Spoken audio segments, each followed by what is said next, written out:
ওরা খসাছিল ওই উপকারী মসজিদে একটা সাহেব নিয়ে আসো। আচ্ছা আচ্ছা। ওরা খসালে হ্যাঁ ওর ঘাড় বেঁকা হয়ে গেছিল, পরে ওটা লাগিয়ে দিয়ে পরে মানুষা করে হ্যাঁ দেয়ার মন জিলেপি দিয়ে মানুষা করে তাও ঘাড় সোজা আসলো না। এটা তো আমরা বলে পারি না, বা অনেক আগে কার, অনেক আগে। আমার বাপ দাদা বলতে পারে না। ওরে বাপ রে, এত আগে? এত আগে। পরে এখানে একটা বড় পুকুর আছে, ওই পুকুরের থেকে আমার বাপ দাদা বলিছে মোষক গাওয়া হবে, লেজে মোষ নেমে দিলে বলে মোষ পাওয়া যায় না, বোটও থাকে না।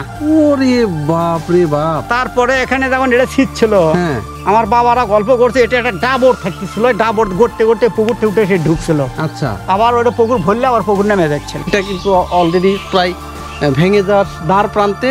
আর এইটা যেটা আছে এটাও এখন ধুকে ধুকে চলতেছে, ভিতরে জাস্ট একটু যাওয়া যায়, এই পর্যন্তই হয়ে আছে।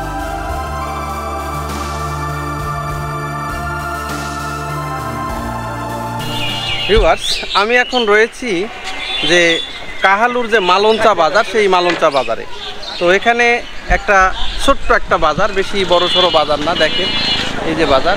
তো এখানে আসার উদ্দেশ্য হচ্ছে এখান থেকে আমি যে পানিসরা যে জিনের যে মসজিদটা রয়েছে সেই মসজিদে আমি যাব। তো কথিত আছে সেই মসজিদটা নাকি এক রাতের মধ্যে এখানে নির্মাণ হয়েছে, এবং সেই মসজিদের যে ইট ওখান থেকে কেউ সরাবে সেই শক্তিটুকুও কারোরই নাই, যে ওখান থেকে যে কেউ ওই ইট বা কিছু নিয়ে যেতে চায় তারই নাকি একটা অনাকাঙ্ক্ষিত দুর্ঘটনা ঘটে যায়। তো সেই মসজিদটা দেখানোর জন্যই সেখানে যাচ্ছি। তো আমি এখন রয়েছি যে কাহালুর যে মালঞ্চা বাজার, সেই মালঞ্চা বাজারে। দেখেন ছোটোখাটো একটা বাজার, আর এখন ঠিক দুপুর সময়, এমনিতেই এই সময় বাজারে মানুষজন কম থাকে। আর এই যে অটোটা দেখতে পাচ্ছেন, জাস্ট এই অটোটাতেই আমি রওনা দিব। এখান থেকে পানিসরা কত দূর হয়? ধরেন 3 কিলো, 3 কিলোর মতো না হচ্ছে? লোকজন হয়েছে? লাগবে না, চলে। আচ্ছা আচ্ছা, ঠিক আছে, চলেন দেখি যাই। মালঞ্চাটা বাজার, এই বাজারটা কিন্তু বগুড়ার যে কাহালু উপজেলা রয়েছে সেই কাহালু উপজেলার মধ্যে এই বাজারটা পড়েছে। একদম সিমসাম ছোটোখাটো একটা বাজার এটা।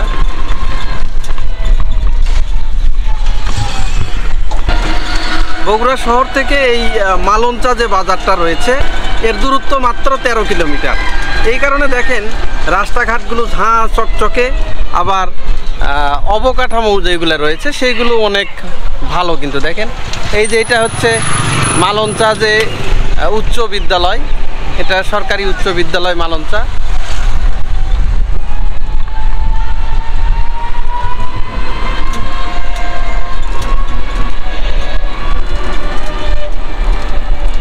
দেখেন একদমই কিন্তু এখন দুপুরবেলা, 2:15 বাজে এখন। তো এই মুহূর্তে রাস্তাঘাটে এমনিতেই একটু লোকজন কম থাকে। আর আমি যেখানে যাচ্ছি ওই পাশে লোকজনও কিন্তু খুব একটা নাই। চাচা তখন ওয়েট করলো যে আসলে 2-1 লোক পাওয়া যায় কিনা, কিন্তু এই মুহূর্তে কেউই ওই পাশে গেল না, আমি একাই যাচ্ছি। তো আবহাওয়াটাও খুব সুন্দর, ভালো লাগতেছে। ওখানে রয়েছে কাহালুর যে পানিসরা রয়েছে, সেই কাহালুর পানিসরাতে বিশাল একটা পুরাতন যে মসজিদ, সেই মসজিদটা রয়েছে। অনেকে বলে সেই মসজিদটা নাকি জিনের মসজিদ, রাতারাতি হয়েছে। কেউ আসলে সঠিকভাবে বলতে পারে না যে এটা কত সালে নির্মিত হয়েছিল। মানে সর্বোপরি যে এই মসজিদটার যে একটা আইডেন্টিটি, যে কত সালে নির্মিত হয়েছিল, কবে নাগাদ হয়েছিল, কে নির্মাণ করেছিল, এই ধরনের কোনো তথ্য কোথাও নাই। এই কারণে সেই মসজিদটা দেখার জন্য যাচ্ছি। আর এই মসজিদটা ঘিরে ঘটে কিছু অলৌকিক ঘটনা। সেই মসজিদের নাকি পুকুর একটা রয়েছে, সেই পুকুরেও নাকি অনেক সোনা দানা অনেক সময় পাওয়া যায়। এছাড়া যে মসজিদের যে ভাঙা ইটগুলো আছে সেইগুলোও নাকি কেউ নিয়ে যেতে পারে না, কেউ যদি হয়তো নিয়ে যায় সেইগুলো আবার হয়তো ফেরত দিতে হয়। এই ধরনের কিছু অনেক কাহিনী আছে, সেই কাহিনী দেখার জন্যই যাচ্ছি এবং আপনাদেরকে দেখানোর জন্যই যাচ্ছি। এই মুহূর্তে আমি ইন্দুপুর যে বাজারটা রয়েছে, এই ইন্দুপুর বাজারে আমি আসলাম। ইন্দুপুর বাজার থেকে সোজা দক্ষিণের যে রাস্তা, সেই রাস্তা দিয়েই আমি যাচ্ছি। তবে এখানে একটা বিষয় আমার খুবই ভালো লাগলো, যে যতগুলো রাস্তা দিয়ে আমি চলাচল করলাম সবগুলো রাস্তায় কিন্তু খুবই সুন্দর ঝকঝকে রাস্তা। আর রাস্তার পাশেও গাছগুলো এমনভাবে হয়ে আছে যে রাস্তা দিয়ে যাচ্ছি, ভ্রমণের যে ক্লান্তি, এই ক্লান্তিটা কিন্তু লাগতেছে না। সুন্দর একটা পরিবেশ, ঝকঝকে একবারে নির্মল যে রাস্তা, সেই রাস্তাঘাট, আর দুই পাশে গাছগাছালি খুবই সুন্দর লাগতেছে। আর এই পাশে আবার যে মাঠে ধান, দেখেন সবুজ ধান দোল খাচ্ছে। ধানগুলো কিন্তু প্রায় অনেকটাই হয়ে গেছে, আর হয়তো অল্প কিছুদিন গেলেই এই ধানগুলো সব পাক ধরবে। তারপর কৃষকের মনে যে হাসি, সেই হাসি। আর তবে আরেকটা, এই মাঠ ভর্তি ধান দেখে, এই আমনের ধান দেখে একটা কথা বারবার মনে পড়তেছে, সেটা হচ্ছে যে নবান্ন যে উৎসব, এই অঞ্চলগুলোতে কিন্তু আবার মহা ধুমধামে কিন্তু নবান্ন উৎসব পালিত হয়। এই যে দেখেন রাস্তা, আর রাস্তার দুই পাশে ধান ক্ষেত, দারুণ।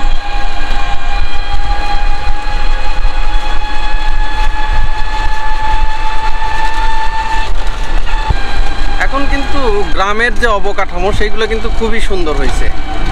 সবটা গ্রামে গ্রামে এখন সবটা বাড়িতে বাড়িতে বিদ্যুতের সংযোগ রয়েছে। আবার নতুন একটা সংযোজন হয়েছে, সেটা হচ্ছে যে এখন আগে যেমন ঘরে ঘরে ডিশ লাইন ছিল, এখন কিন্তু ডিশ লাইনের জায়গা কিন্তু ওয়াইফাই দখল করেছে। তো বিদ্যুৎ ঘরে ঘরে, ঘরে ঘরে ওয়াইফাই। আবার এই যে সবটা গ্রামের একদম দরজা পর্যন্ত পাকা রাস্তা, এই জন্য গ্রামীণ যে অবকাঠামো, এগুলো কিন্তু একদম চেঞ্জ হয়ে গেছে। আগে একটা সময় গ্রাম ছিল অবহেলিত, কিন্তু এখন এই গ্রামে আসলে এই রাস্তাঘাট, বিদ্যুতায়ন, বাড়িঘর, এইগুলো দেখলে কিন্তু মনেই হবে না যে এই গ্রাম এখন অবহেলিত। আর গ্রামীণ অবকাঠামো থেকে শুরু করে গ্রামীণ অর্থনীতি আরও চাঙ্গা হওয়ার যে মূল কারণ, সেটা হচ্ছে এখন গ্রামে প্রচুর লোকজন দেশের বাইরে থাকে। বিদেশ থেকে যে বৈদেশিক মুদ্রা তারা অর্জন করতেছে, এটা গ্রামের অর্থনীতি শক্তিশালীর আর একটা মূল ভিত্তি। আর আরও একটা যে বিষয়, সেটা হচ্ছে কৃষি খাত। তো এখন বাংলাদেশের প্রত্যেকটা জমিতে সোনা ফলতেছে। আগে যেখানে একটা ফসল হতো, এখন সেটা থেকে 2-3টারও অধিক ফলন এখন চাষ হচ্ছে। গরু, বাছুর, হাঁস, মুরগি সব মিলিয়ে যে গ্রামীণ যে অর্থনীতি, এটা কিন্তু এখন অনেকটাই ভালো হয়েছে, খুব চাঙ্গা। এই যে দেখেন এখানে গরু, গবাদি পশু দেখতে পাচ্ছেন আছে এখানে। আবার আরও কিছু অ্যাড হয়েছে, সেটা হচ্ছে যে এই রাস্তাঘাট ভালো হওয়ার কারণে যে অটো, যেটা এই যে যানবাহনের যে আগে ছিল পায়ে ঠেলা ভ্যান, এখন সবটা জায়গায় অটো, ব্যাটারি, চার্জার। এই যে চাচাও দেখেন এই একটা অটোতেই যাচ্ছি। আগের চেয়ে ভালো হয়েছে না খারাপ হয়েছে? ভালো হয়েছে। ভালো না? এখন একটা মানুষ তো দিন গেলে উপার্জনও ভালো করে।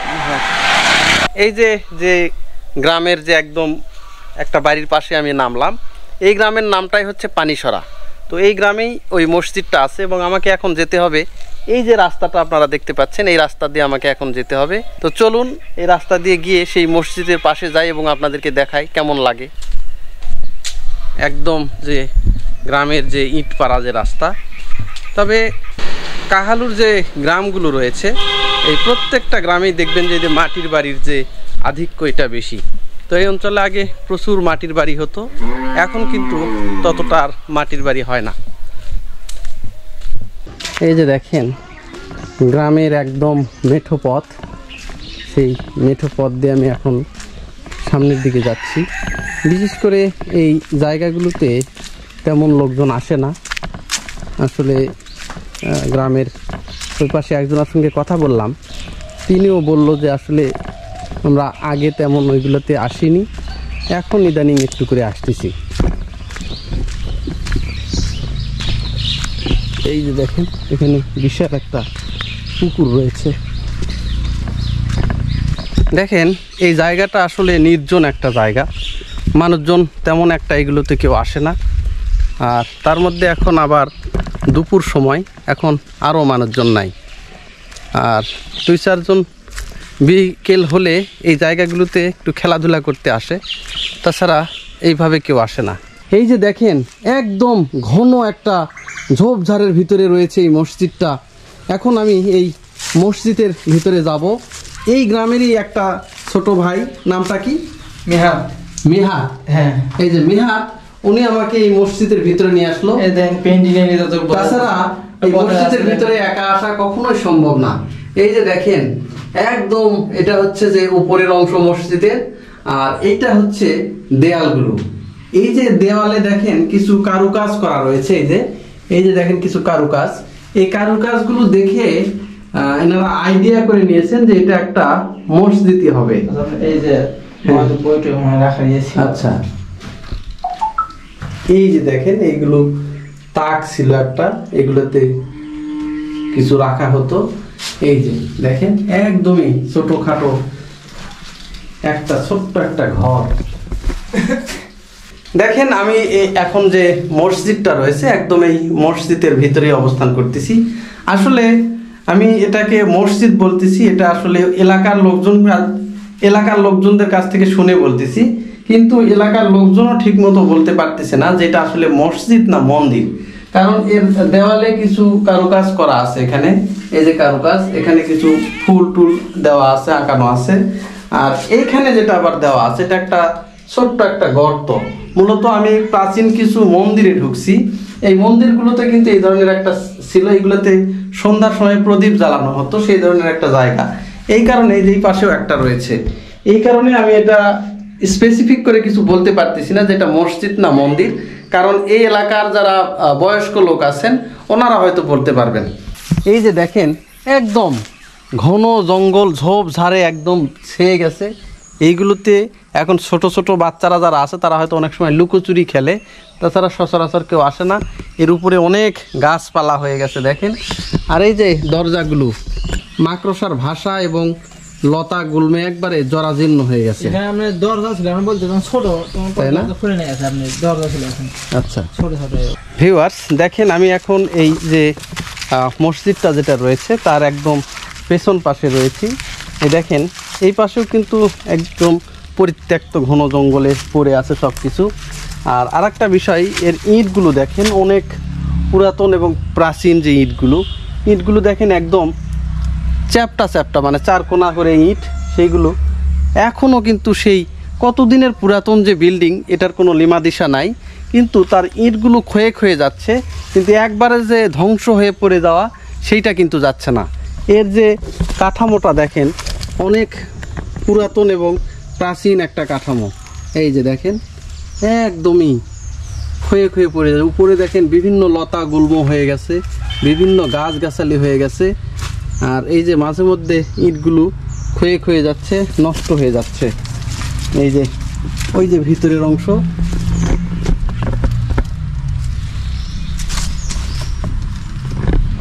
ভিউয়ার্স দেখেন আমি একদম মসজিদের যে আরেক যে প্রান্ত রয়েছে সেই প্রান্তে আমি দাঁড়িয়ে আছি। তো সচরাচর ভয়ে এই জায়গাগুলোতে কেউ আসে না। দেখেন একদমই পুরাতন জরাজীর্ণ অবস্থায় পড়ে আছে, শত শত বছরের যে মসজিদ, সেই মসজিদটা। তো আসলে এই মসজিদটা নিয়ে এলাকার লোকের যে বিভিন্ন ভ্রান্ত ধারণা, সেই ধারণাগুলো রয়েছে, এটা আসলে ভ্রান্ত বলা ঠিক হবে না, কারণ লোকমুখে তারা ওইভাবে শুনে আসছে। তো এই মসজিদ নাকি বিভিন্ন সময় বিভিন্ন দুর্ঘটনাও ঘটে। এর আগে নাকি এই মসজিদের দরজা নিয়ে তার বাড়িতে রাখছিল, কিন্তু সেই দরজাটা কেউ রাখতে পারেনি, পরের দিনে নাকি এইগুলো দিয়ে যেতে বাধ্য হয়েছে। আর আরেকটা যে বিষয় সেটা হচ্ছে এই যে ইট যে ক্ষয়ে ক্ষয়ে নষ্ট হয়ে যাচ্ছে, পড়ে যাচ্ছে, তারপরেও যে এখান থেকে একটা ইট যে কেউ নিয়ে যেয়ে তার বাড়ির কাজে লাগাবে এই সাহস বা শক্তি কারোরই নাই। এখান থেকে ইট যদি বাড়িতে কেউ নিয়ে যায়, সে বাড়ির যদি কাজ করে, কথিত আছে এলাকায় তার নাকি নিশ্চিত মৃত্যু হয়। এই কারণে এই ইটগুলোতেও কেউ হাত দেয় না। দেখেন এই কারণে যুগ যুগ হয়ে কালের সাক্ষী হয়ে আজও দাঁড়িয়ে আছে এই পুরাতন জীর্ণ শীর্ণ এই মসজিদটি। দেখেন কি পুরাতন, উপরে দেখেন লতা গুলমে ছেয়ে গেছে, একদম মানে জরাজীর্ণ যে অবস্থা, সেই অবস্থায়। আর এই পাশে যে পাশে আমি ঘুরতেছি, সচরাচর এই পাশে কিন্তু কেউই আসে না। এই পাশগুলোতে আসতে নাকি অনেকেরই ভয় করে বা সচরাচর কেউ আসে না। আচ্ছা আচ্ছা, এই মসজিদটা এটা কত দিনের? এটা তো আমরা বলে পারি না, অনেক আগে কার, অনেক আগে। আমার বাপ দাদা বলতে পারে না। ওরে বাপ রে, এত আগে? এত আগে। আচ্ছা, এটি ওই মানুষের সিন্নি টিন্নি করে পোলা টোলা এখানে দিত শুক্রবার করে। তাই? কতদিন আগে দিত? আমার জানা মতে আমার ধরেন বয়স 60-এর মতো। আচ্ছা, তার আগে থেকে আমার বাপ দাদা বলিছে। আচ্ছা, 60 পর্যন্ত বয়স আমার 60। আমি তো 10-15 বছর দেখছি যে এখানে পোলা টোলা মানুষ দিচ্ছিল। আচ্ছা, দিয়ে 2-4 জন নামাজ পড়তো। হ্যাঁ। তো তো এক পাগল ওই ভিড়ের থেকে এক পাগলা আছে এখানে আগুন জ্বলে দিয়ে কপাট টপাট কিছু পুড়তো। আচ্ছা, পড়ার পরে পুরে আর পারেনি, ভয়তে চলে গেছে। আচ্ছা, যাওয়ার পরে ওই কভার টভার মাইন্ডে খসে লেগে যায়, ওই আর বাঁচতে পারে না। তাই? হ্যাঁ। তারপরে এখানে একটা বড় পুকুর আছে, হ্যাঁ। ওই পুকুরের থেকে আমার বাপ দাদা বলিছে হ্যাঁ। যে ওই পুকুরের থেকে মশে গেরিলে মানুষ ওমিতে লিক পড়তেছিল আগে জমিতে। আচ্ছা, ওই সময়ে যখন আউশ হচ্ছিল, হ্যাঁ হ্যাঁ হ্যাঁ, ওই লিক পড়তেছিল, এমনি দেশে মশক গাওয়া ধবে লিয়ে যায়, মোষ নেমে দিলে বলে মোষ পাওয়া যায় না, বোটও থাকে না। ওরে বাপ রে বাপ। তারপরে এখানে যখন এটা শীত ছিল, হ্যাঁ, আমার বাবারা গল্প করছে এটা একটা ডাবর থাকতেছিল, ডাবর গড়তে গড়তে পুকুর থেকে উঠে সে ঢুকছিল, আচ্ছা, আবার ওটা পুকুর ভরলে আবার পুকুর নেমে যাচ্ছিল। ইয়ে সর্বনাশ। আমার জানা মতে এখানে আমি একটা ইনকে ইটের একটা শান আসলো ভেতরে পুকুরের মধ্যে, হ্যাঁ, তা আমি ওখানে যখন থাকি তা আমি ওখানে এসে ঝাঁপ মারছি ওই পুকুর, পাড়টা একটু ভাঙ্গে ভাঙ্গে ভেতর গেছে ওই শানটা। আচ্ছা, পরে লাভ মারে আমার পাড়টা অসুস্থ হয়ে গেছিল। আমি দীর্ঘদিন 1-1.5 মাস আমি হাঁটতে পারিনি। এটা আপনার একদম নিজেরই ঘটনা? আমার নিজের ঘটনা, ইরে সর্বনাশ। এটা বাস্তব আমার নিজের ঘটনা। আচ্ছা। আমার সকল ওই ব্যবসা বাণিজ্য করছিল, ঘোড়া আসলো, মোষ আসলো, হ্যাঁ, তারপরে ওই গরু গাড়ি আসলো। আমরা আচ্ছা। এখানে হ্যাঁ। চৈত্র মাসে 9টার মধ্যে এখানে গোসল করে চলে যাচ্ছিল, 10টার পরে এখানে মানুষ ঢুকে পাননি। এইরকম অবস্থা? এইরকম অবস্থায় পুকুর আসলো। আচ্ছা, এখন আর কিছু নাই, এখন জঙ্গল টঙ্গল খুব একটা নাই। হ্যাঁ। তারপরও আপনার এখানে ধরেন অধিকাংশ আমার গ্রামের লোক এখানে আসতে পারে না ভয়েতে, এখনো আসে না? এখনো মেলা লোক আসে না ভয়েতে। আচ্ছা আচ্ছা, আবার যাদেরকে সাহস আছে এখন হ্যাঁ, এদের হ্যাঁ। যারা কাজ কাম করে তারা আসে, আবার এখানে কবর টবর হচ্ছে। হ্যাঁ হ্যাঁ হ্যাঁ, তারপরে এখানে লিচুর এলে কাঁচলা আসলো আগে, হ্যাঁ, বুঝছে বা? ওখানে যে আমি একজনকে বললাম চাচা ওখানে একটু চলেন, কত না বাবা আমি ওইদিক যাই না তো। এখানে আবার এলে জমি আসলো, বুঝছে বাবা? হ্যাঁ। কাঁচলা কাঁচল করে লিচুর বাগান টাগান লাগাছে, এই জন্য মানুষ একটু যাতায়াত করে। আচ্ছা আচ্ছা, এই পর্যন্ত বাবা। আচ্ছা। আর এই মসজিদের কি ইট টিট বা এগুলো কি না, নিয়ে যেতে পারে? না, কেউ নিয়ে যেতে পারে না। কেউ হাত দেয় না? না, এখানে কেউ হাত দিবে না। এক পাগল উঠে আনা হলে করছিল, সেই থেকে ওই পাগলও মারা গেছে। মারা গেছে? একদম মারা গেছে, ওই পাগলও মারা গেছে। সর্বনাশ। এই দরজার না এখানে নাকি একটা দরজা ছিল, দরজা নাকি একজন নিয়ে যে রাখতে পারেনি? রাখতে পারেনি, পরের দিনে দিয়ে গেছে আবার? হ্যাঁ, এখানে রাখতে একটা ইটা তো এখানে হাত দিবে না কেউ, তাই না? এই অবস্থা দেখাচ্ছেন, একটা ইটা তো এখানে কেউ হাত ধর সাহস পাবে না। আর না ভালো উন্নত আসলো বা হ্যাঁ। আস্তে আস্তে আস্তে এখানে জঙ্গল ছিল প্রচুর। হ্যাঁ হ্যাঁ হ্যাঁ, আর মানুষ ভেতর পরিষ্কার আসলো আগে। আচ্ছা, এর এখানে ভেতর আমাকে গ্রামের লোক এসে নামাজ পড়তো। আচ্ছা, সকল তো জনসংখ্যা আসলো না এত বা, হ্যাঁ হ্যাঁ হ্যাঁ, শহর আসলো 200-250 ভোট এই গ্রাম। আচ্ছা, মসজিদ হলেও আসলো, এটা হচ্ছে 4-5 জন নামাজ পড়তো, যার কি নিজস্ব জায়গা। হ্যাঁ হ্যাঁ হ্যাঁ, তারা নামাজ পড়তে সিন্নি টিন্নি দিচ্ছিল। তারপরে যে আপনারা আমাকে হিন্দু ছেলে পেলে আছে এরা এখানে মানুষ টাসা করতো, আচ্ছা, করে দিয়ে যাচ্ছিল। আচ্ছা, এটার ভিতরে আমি গেছিলাম। হ্যাঁ, এটা কি আসলে মন্দির না মসজিদ? মসজিদ। এটা মসজিদ? এটা মসজিদ, মন্দির না। এটা মসজিদ, নামাজ পড়তে দেখছি বা। আচ্ছা আচ্ছা, এখানে ওই দেখো ইয়া আছে না, ওই ধরনের আছে, ওই ধরনের ওই মোড়াতে এই মোড়াতে আসলে এটা দরজা আসলে ভেতর মানুষ ঢুকতেছিল, এখানে একটা আসলে বুঝতে পারছি। ওই দেখেন এখানে একটা আছে। হ্যাঁ, তবে এটাও আসলো বড়, বুঝছে বা? ও আস্তে আস্তে আস্তে আস্তে আচ্ছা, সবচেয়ে লোমহর্ষক কাহিনী পুকুরই তাহলে। ওই পুকুর থেকে বিশাল কিছু আসলো। এখনো তো সব লোক খুব থাকে পান না, ওখানে যেতে পারে না। না, এখন ডিউটি করে, মাছ ছেড়ে দিয়েছে, ডিউটি করে, নিজস্ব লোক ডিউটি করছিল। আচ্ছা, করতে করলে বছর 10-12 আগে থেকে এই পুকুর মাছ ছাড়ে, তার আগে ছাড়তেছিল আগে মাছ ছাড়েনি না, আগে মানুষই মাছ মেরে খাচ্ছিল। ওরে সর্বনাশ। কিন্তু এটা নিজস্ব এই পুকুরে নাকি ধন রত্ন কিছু ভেসে উঠতো মাঝে হ্যাঁ, মধ্যে। এই পুকুরের নাম হচ্ছে উজন মন্ডলে পুকুর করছিল আগে। আচ্ছা। মন্ডল এটা আসলো, আচ্ছা। ওই মন্ডলের এই পুকুর ছিল, আচ্ছা, তার নাম উজন মন্ডল। উজান মন্ডল? হ্যাঁ। আচ্ছা, কিন্তু আমরা জানি যে বৌজি এখানে হাত পা ধোয়ার নামলে সে বৌজি থাকিছিল না। একেবারে হারা যাচ্ছে। আগে তো সোয়ালা গরু গাড়ি মশক গাড়ি হ্যাঁ, আসলো, ওই গাড়ির থেকে নেমে মশক সকল গাও ধোয়াচ্ছিল, হ্যাঁ, ধোয়াতে ধোয়াতে দেশে দেখে বউ নাই। ওরে বাপ রে বাপ, কিন্তু এখন লোমহর্ষক কাহিনী। এই বছর 10 হলে আর আমাকে চোখর টোকর এগুলো পড়ে না। চোখে পড়ে না। না, কালকে তো এখানে ঘাটা আসলো না বা। হ্যাঁ, আগে ঘাটা ওই একটা জঙ্গল আসলো, হ্যাঁ, এখানে কেউ হাঁটতেছিল না।